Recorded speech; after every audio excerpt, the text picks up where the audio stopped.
See, ain't nothing wrong with making mistakes. We don't make the same ones over and over again. So I had to learn what that dope do. Once you come in, you get a taste of recovery again, high ain't gonna be the same. See, I got high out of ignorance the first time. Then I came in and I began to change. The literature says that we have no choice but to completely change our old ways of thinking or go back to using. Eventually, using gonna have to become unacceptable. First thing that happens when I put that dope in, man, I lose that spiritual contact. Yeah, that voice ain't as loud as it is. See, I can hear that voice now that I'm clean. But when I put that dope in, yeah, I release my addiction all over again.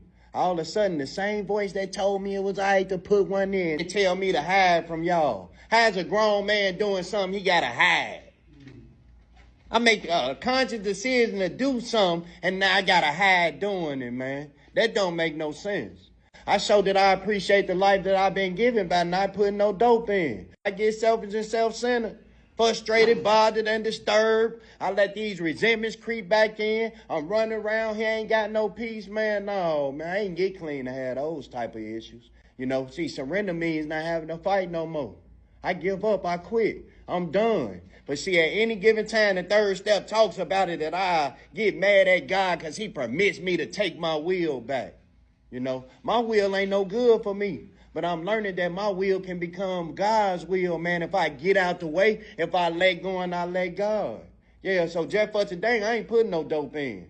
I know what's exactly going to happen when I put it in, just like it's a playbook. To sit up here and do what I got to do in recovery every day. Because that active addiction is miserable, man. I done seen this program transform some lives. I done seen people come in and go back out. Because I was one of them. I come in and don't want to adhere to the things that y'all suggest for me to stay clean. But I want to get clean. But I don't want to do what's required of me in order to stay clean, man. Man, this disease ain't no joke. Yeah, he'll be sitting there telling me what to do the whole time, and I don't even realize it because it's speaking to me in my own voice, telling me what I need to do and what I don't need to do. As I'm sitting up here reluctant to do something that's going to help me, man. So, yeah, I got back in that step work, you know. I sit up here and I dated everybody else, and not one time did I sit me down and say, man, what do you want? What do you want out of life?